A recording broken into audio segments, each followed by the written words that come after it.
Hello दोस्तों, अस्सलाम वालेकुम रहमतुल्लाहि वबरकातुहू। कैसे हैं आप लोग? उम्मीद कर रही हूँ आप लोग खैरियत से होंगे। आज का ब्लॉग भी मेरा डेली ब्लॉग है, डेली रूटीन ब्लॉग है, जिसमें मैं जो दिखाती हूँ हर दिन के कामकाज ही दिखाती हूँ, तो एक्स्ट्रा कुछ दिखा नहीं सकती। डेली ब्लॉग में जो डेली रूटीन होता है, हाँ ऐसा कभी कहीं बाहर गए तो वो चीज़ मैं रिकॉर्ड करके दिखाती हूँ। तो वही सुबह से उठना, ब्रश करना, उसके बाद मेरा जो वार्म वाटर होता है उसे पीना, बच्चे का ब्रश कराना, उसके बाद अपना बर्तन वर्तन धोने के काम में, झाड़ू काम में मैं लग गई। अपना जो रोज़ का काम होता है वैसे ही। तो मैं इसके लिए मैंने पहले बर्तन साफ़ किए कर रही थी। बर्तन साफ़ करते करते कुछ बात आपके साथ शेयर करना भी था, तो मैंने बोला कि चलो इसी टाइम है, इसी टाइम शेयर करते हैं। तो कि एक एक वाक़या है कि हज़रत अली का फरमान है कि अगर तुम्हें कोई मनाने आता है ना, तो मनाने आता है ना, तो मान जाया करो, क्योंकि झुकता वही है जिसको रिश्तों की कदर होती है। The one who forgive win silently. अगर किसी को रिश्ते की कदर होगी तभी वो आपको मनाने आएगा, नहीं तो वो नहीं आएगा, क्योंकि उसे कोई फ़र्क नहीं पड़ेगा। तो इसलिए अगर किसी से भी आप रूठे हैं, अगर कोई आपको मनाने आता है तो आप मान जाया करें।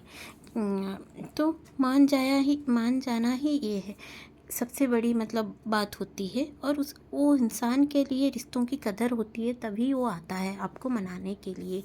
तो इसके बाद मेरा काम मतलब वो चल रहा था, मतलब मैंने झाड़ू पोंछा कर दिया, बर्तन धो दिया, बेबी के लिए दूध गर्म करके रख दिए थे। उसके बाद किचन का स्लैब भी मैंने साफ़ कर ली। साफ़ करने के बाद मैं आ गई अपना रूम में सब साफ़ करने के लिए। काफ़ी गंदा मचा हुआ था रूम, मतलब मचा हुआ था, मतलब हर दिन का ही डेली होता है। अगर गंदा हो भी तो साफ़ करना पड़ता है, नहीं हो तो भी साफ़ करना पड़ता है। झाड़ू मारने के बाद अपना फ्रिज खोली। फ्रिज खोलने के लिए मैंने नाश्ते का प्रिपरेशन किया। नाश्ते का प्रिपरेशन करने लगी। प्रिपरेशन करने के बाद मैंने सोचा कि चलो पराठा बना देते हैं। तो मैंने आज वही जीरा पराठा बनाया था। थोड़ा से जीरा डाल के और थोड़ा से मिर्च पाउडर, थोड़ा सा नमक डाल के मैंने नाश्ता बना लिया तीनों के लिए ही, जीरा पराठा। और उसके बाद चिकन कबाब भी था, चिकन कबाब बनाई हुई थी, तो वो चिकन कबाब भी था। मैंने सोचा कि हम लोग तो चिकन कबाब दे के खा लेंगे पराठे, और मेरी बेबी तो टमाटर सॉस भी दे के खा लेगी, या नहीं तो नहीं, वो वैसे ही भी पराठे खा लेती है। यानी तो यार, तो मैंने कुछ बनाया ही नहीं था। मैंने बोला कि चिक कबाब के साथ भी खा सकती है, बट उसका डिपेंड ऑन हर मूड, उसका मूड लेके ही डिपेंड होता है। तो मैंने ऐसा करके मतलब बनाया। बनाने के बाद खाना खाने के बाद भी थोड़ा बर्तन हो गया था। मैंने बोला कि चलो दूध का पतीला वतीला सब मतलब ये हुआ था, तो चलो दूध का पतीले को साफ़ कर लेते हैं। दूध वाले भैया आ जाएंगे फिर, तो उसके लिए भी दूध का पतीला साफ़ करना पड़ेगा। तो मैंने जल्दी जल्दी से अपना बर्तन धोने लगी। फिर से थोड़ा थोड़ा बर्तन हो तो साफ़ कर लेने से काम हल्का हो जाता है। इतने में दूध वाले भैया आ गए, तो जाके दूध लेके आ गई नीचे से लेके आने के बाद मैंने बोला कि चलो दूध गर्म कर लेती हूँ। दूध गर्म कर ली, तो इतने में फ्रिज से निकाल के मैंने चिकन भी रख दिया था, तो उस तरीके का था। उसको मैंने अच्छे से साफ़ कर लिया। साफ़ करने के बाद आज के लंच के लिए मैंने सोचा कि चलो चिकन पुलाव बना देती हूँ, और चिकन पुलाव हम लोग भी दिन को खा लेंगे और इनको भी टिफ़िन दे दूँगी रात के लिए। मतलब इनका मतलब सेकंड शिफ्ट में जाने का था, तो मैंने जल्दी जल्दी बनाए जैसे बनाते हैं। इसका मैंने फुल रेसिपी अपनी वीडियो पे डाल दी, मतलब डाल चुकी हूँ।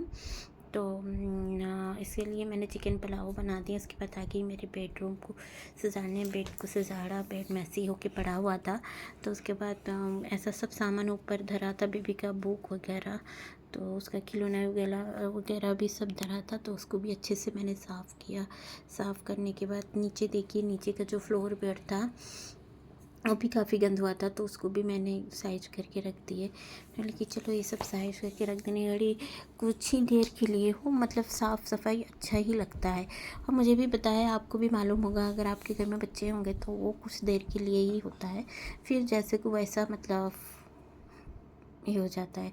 उसके बाद मैंने रूम को भी साफ़ किया। मैंने रूम साफ़ नहीं किया पता, मतलब बाकी था रूम साफ़ करना, लेकिन वो फ़ायदा कुछ नहीं हुआ। तो वो फिर मैंने रूम के साथ साथ फिर उतनी देर में मतलब साफ़ करने के बाद मैंने आके ही अपना यहाँ पे जो मेरा डाइनिंग टेबल था वो भी मैसी हुआ था। मैंने बोला कि नाश्ता करके उठे हैं तो मैं सबको उठा के साफ़ कर दूँ, फिर लंच करेंगे, तो इसके लिए अच्छे से मैंने इसे साफ़ किया। अगर एक दिन नहीं साफ़ करो ना तो पूरा गंदा हो जाता है।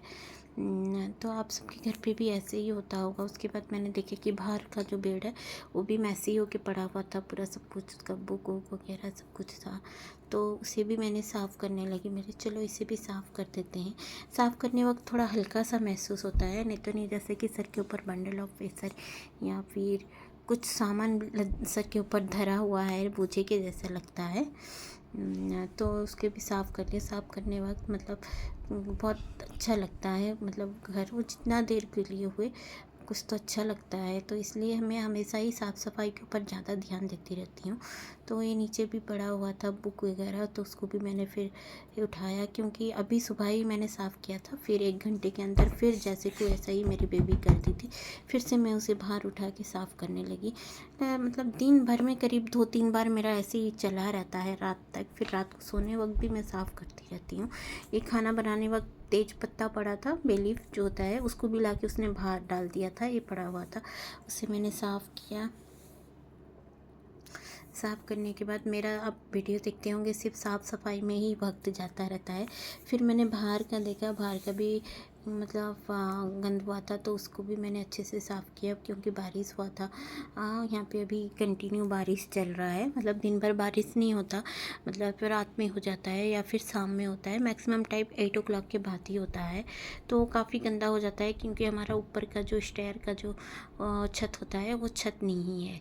तो यहाँ पे तो सभी घर का वैसे ही होता है, जितना रेंटल होम है, चाहे रेंटल हो या फिर खुद का हो, लास्ट स्टेयर वो लोग नहीं डालते, बहुत रेयर डालते हैं। जैसे कि हमारे प्रीवियस ओनर थे, वो लोग किए थे, वो लोग तो काफ़ी अच्छा किए थे। उसके बाद ये देखिए मेरा साफ़ होने के बाद मेरा रूम कितना अच्छा नीट एंड क्लीन दिख रहा है। तो उसके बाद मैंने इन्हें बोला कि चलो मतलब कुछ ये करते हैं, ये वाला जो एसी का ये है उसे उठा के रख देते हैं। तो इन्होंने बोला कि ठीक है रखेंगे, लेकिन फिर क्या हुआ, फिर कुछ काम आ गया, ये बाहर चले गए। तो मैंने फिर लेके ना अपना जो कपड़े थे वो सबको ये करा। उसके बाद हम लोग नहाने चले गए, नहा के आके नमाज़ पढ़ के लंच करने लगे। देखिए चलो लंच करते हैं। लंच करने के बाद ये अभी ऑफिस जा रहे थे, मेरी बेबी उन्हें बाय बाय बोल रही थी, अल्लाह हाफिज़ बोल रही थी डैडी को। क्या था, हम आके मतलब सो गए। सोने के बाद उठने के बाद थोड़ा शाम 5 साढ़े 5 के करीब था। उसके बाद हम कपड़ा लेके सुखाने लगे ऊपर सुखाने वक्त मुझे काफ़ी अच्छा लगता है, मतलब हवा देती रहती है, ये टाइम में धूप भी नहीं रहता है। तो लेकिन ये इतनी गर्मी रहती है कि मतलब वेदर इतना ये रहता है कि कपड़ा तो आराम से सूख जाता है। ये हम लोग के नीचे वालों का कपड़ा सूख रहा था, तो काफ़ी अच्छा लगता है ये टाइम पे। और ये भी देखिए सूरज कैसा डूब रहा है, डूबने वक्त कितना अच्छा लगता है ना। तो उसके बाद हम नीचे आ गए, तो आके सब बर्तन धो के रखे थे। तो उसके बाद मैंने ना सोचा कि चलो मोपिंग कर देती हूँ, मोप करी नहीं थी। तो उसके बाद मैं घर मोप करने लगी। मोप करने के बाद तो हम लोग क्या किए ना, मतलब ये किए हुए थे, एक किचन का भी मॉप करने लगी। किचन तो सबसे ज़्यादा गंदा होता है, क्योंकि किचन में ही सारा काम होता रहता है ज़्यादातर। तो इसलिए किचन को तो हर दिन ही मुझे मॉप करना पड़ता है, जैसे खाना बनाने के बाद। और ये नहीं कि खाली किचन में मॉप करती हूँ, मतलब रूम वगैरह सब कुछ करती हूँ। नहीं तो नहीं कुछ ठीक नहीं लगता, मतलब अच्छा नहीं लगता ना। और यहाँ तो धूल पता नहीं कहाँ से आता है, प्रीवियस रूम में बिल्कुल ही धूल नहीं आता था। यहाँ तो मुझे ऐसे लग रहा है कि हम गांव में आके रह गए हैं। कभी कभी ऐसा फील होता है, क्योंकि यहाँ पे ज़्यादा मतलब धूल बालू उड़ता है। शायद गर्मी का सीजन है, हवा ज़्यादा देता है, इसलिए शायद ये आता है। तो इसके लिए मैंने रूम को साफ़ किया। मतलब ऑलरेडी मतलब रात हो चुका था। ये भी ऑफिस से आ गए थे। ऑफिस से आने के बाद ये दोनों बाप बेटे, मतलब मेरे हस्बैंड और मेरी बच्ची बैठ के बाहर ही ये कर रहे थे। तो मैंने ये करने के बाद देखा कितना मून पड़ा हुआ है। सडनली वेदर चेंज हुआ। वेदर चेंज होने के बाद इतना बारिश हुआ कि मत पूछो। ऐसा लग रहा है रेनी सीजन इधर आ गया है। दिन के टाइम में काफ़ी गर्मी होती है, और कभी कभी रात, यानी कि रात में भी गर्मी होती है, बट बारिश काफ़ी आता है। तो आज का वीडियो यहीं तक है। ओके, बाय बाय, अल्लाह हाफिज़। फिर नेक्स्ट ब्लॉग में मिलते हैं।